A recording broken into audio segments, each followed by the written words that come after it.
CYC is a free channel, presents the Word of God for everyone. Your support will help us to continue the mission. Visit our website, cycnow.com. Even $1 will make a difference.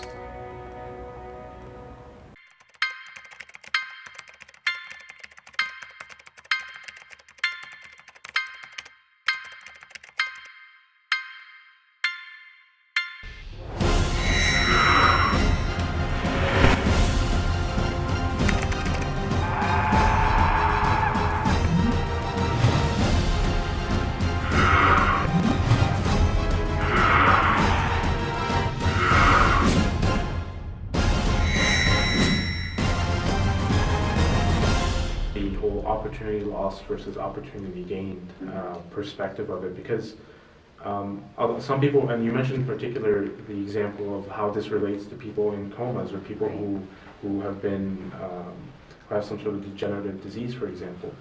But a lot of people would say that those people have had the opportunity to live, and they whatever it is that happens to them once they enter that unfortunate state, is they've had the choice to communicate that, and it's not really fair to sort of equate them to an unborn fetus.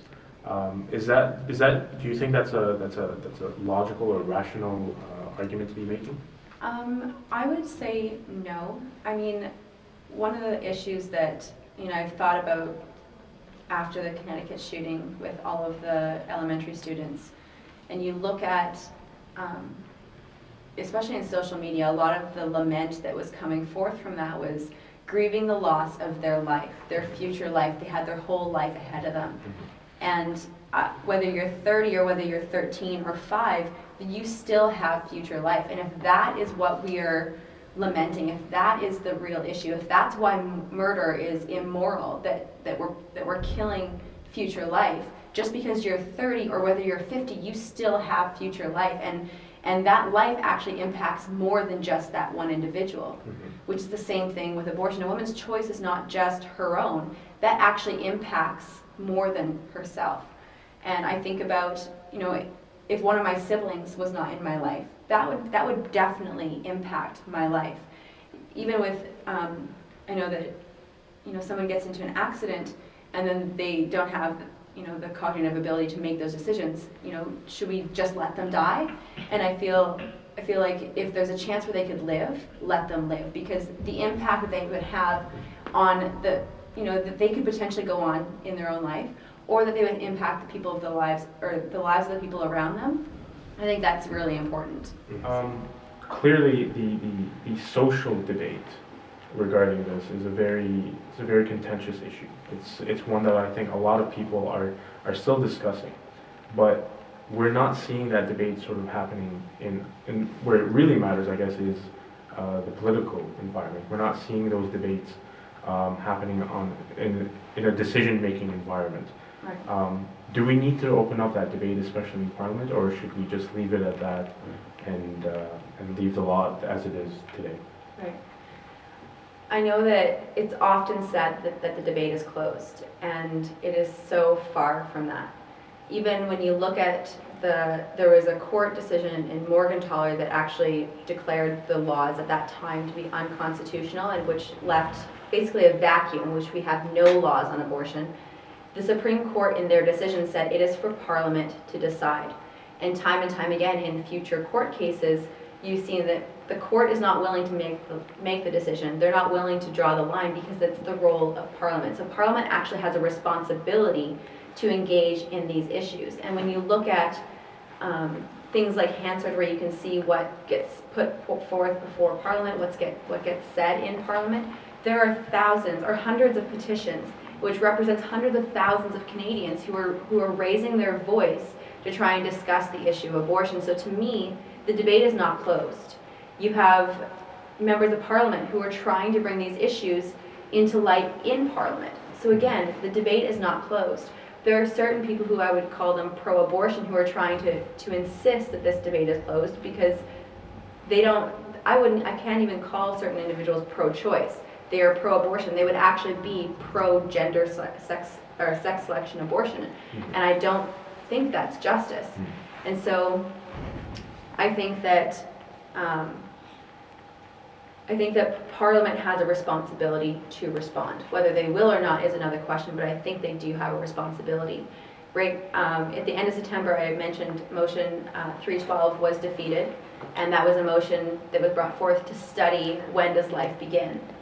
As that one was defeated, another motion was introduced, which was basically asking Parliament to declare that sex selection abortions are not something that we want to promote in Canada. Mm-hmm. And so again, there's the issue of whether Parliament is going to even condemn that, and what is their response going to be.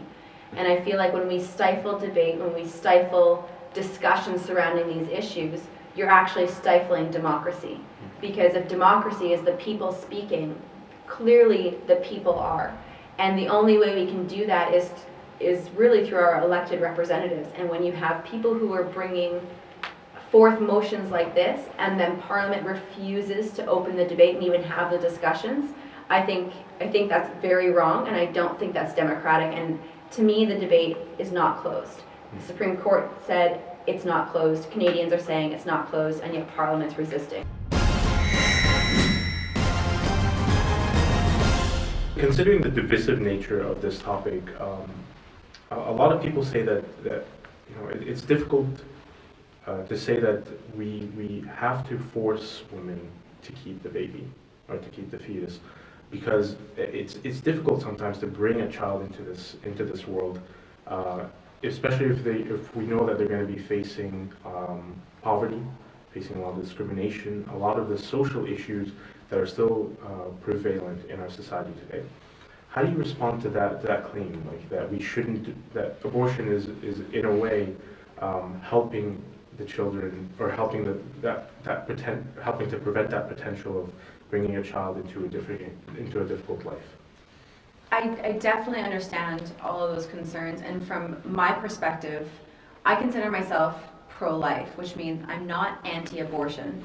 I do think that there are four camps, so there'd be anti-abortion, pro-life, pro-choice, and then pro-abortion, and I think they represent different things. But as someone who is pro-life, that means that I am pro the life of the fetus and pro the life of the woman. And I recognize that choice is important, and I recognize that women have rights.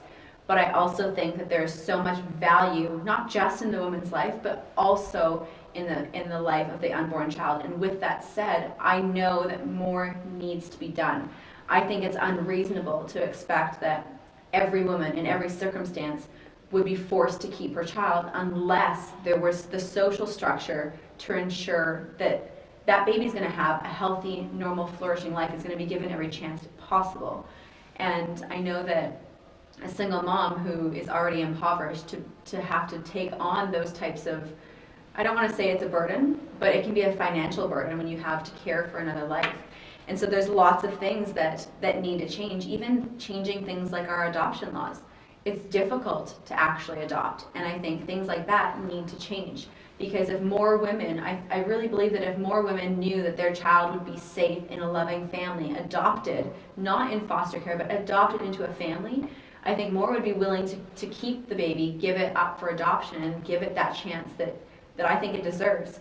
There's other things, even ensuring like social assistance. Some of our laws in Canada are not that great for helping women and really dealing with those types of issues. And there's so much that needs to be done.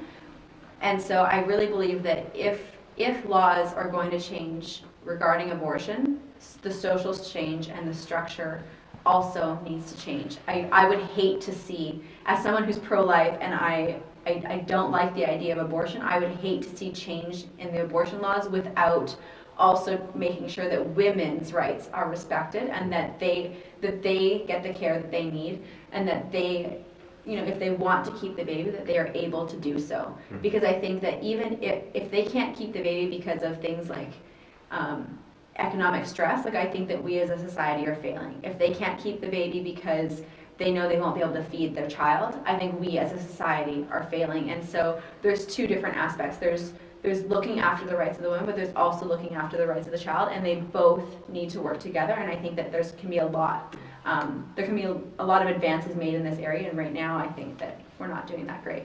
If we were to assume that right now, as the law stands today, that abortion should still be allowed, what do you think we need to do in order to help women in particular make more informed decisions? I think that when a woman goes for an abortion, I think that it should be necessary for her to actually be educated on the process, what actually happens. I know there's a saying that ignorance is bliss, but the Bible talks about how people perish for lack of knowledge. And that's literally and figuratively true in the case of abortion. Babies are literally dying because women don't know. And then I look at the example of my friend, and figuratively, she died on the inside when she really realized what happened, what took place in that operating room. And I think that it's destructive to the fetus, and it's destructive to women when they really finally realize, even if it is 6 or 7 years later. And I think that ensuring that women are fully informed about what abortion is, what are the consequences, and not just this is what we do, but actually some women are not fazed by abortion in terms of their emotional well-being, but others are completely devastated by it. And allowing women to who know themselves the best and know their body the best to make those types of decisions on the emotional effects that can occur regarding abortion as well, I think would also be very, very important. Well, that's unfortunately all the time that we have to discuss this topic for today. But Jessica, thank you very much for coming. Thank you for having me. For the Rizk Assessment, I am Sharif Rizk, and we'll see you next time.